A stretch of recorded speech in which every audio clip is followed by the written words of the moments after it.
I want to give the glory and honor to God. He is the strength of my life.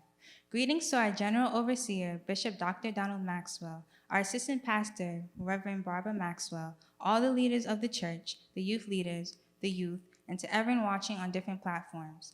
I want to welcome you again to our annual 22nd Youth Convention. The topic I want to speak on today is faith. Before I further touch on the aspects of faith, I want to talk about what is faith and why is it so important to have on our walk with God. The biblical definition of faith is the substance of things hoped for, the evidence of things unseen, taken from Hebrews 11, verse 1. It simply means that faith is putting our trust or confidence in something or someone and having a belief that is not based on proof, believing in something that isn't visible to the human eye. Faith is a very important factor to have on this journey with God because without faith, we can't do much or get far with being a Christian, such as carrying out the works of the Lord, healing others, helping others. All of that is done through faith.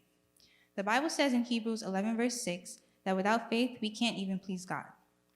With that being said, the main scriptures I want to focus on today are Mark 11, verse 20 through 24, key verses 23 through 24. And it says, "And in the morning as they passed by, they saw the fig tree dried up from the roots. And Peter called to remembrance, saith unto him, Master, behold, the fig tree which thou cursed is withered away. And Jesus answering saith unto him, Have faith in God.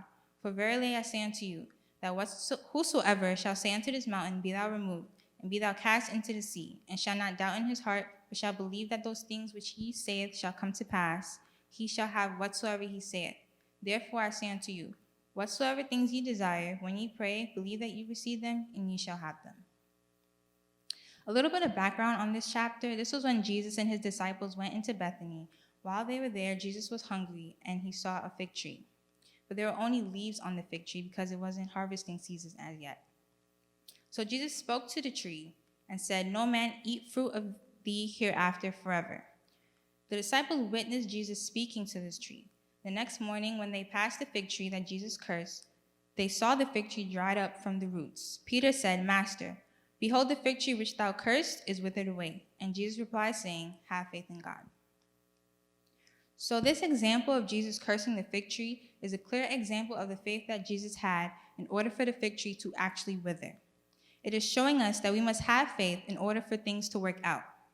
You see how Peter was surprised that the fig tree was withered when he remembered what Jesus said to the fig tree. Jesus' reply was to Peter, was to have faith in God. With that being said, the source of the power for performing the miracle is God. God must be the primary component of our faith.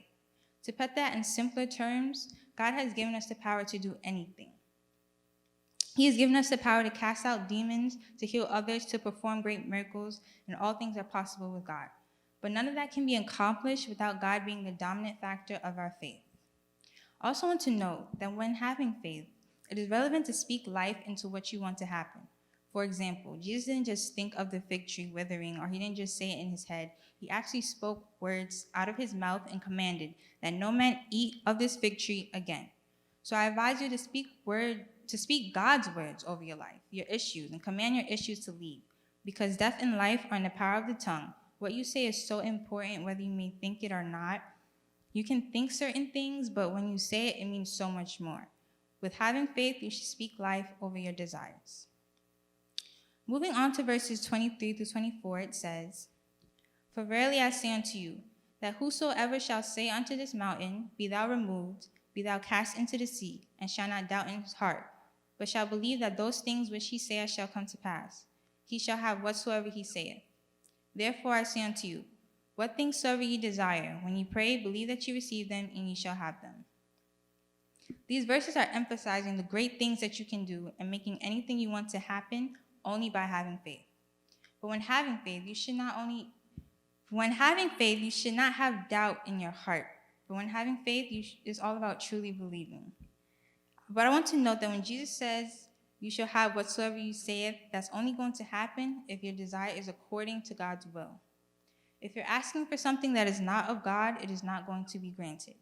For example, say you're praying on somebody's downfall. You're jealous that this person has 3 cars, a stable home, a large income, and you're asking God to strip this person away from what they have because you're jealous.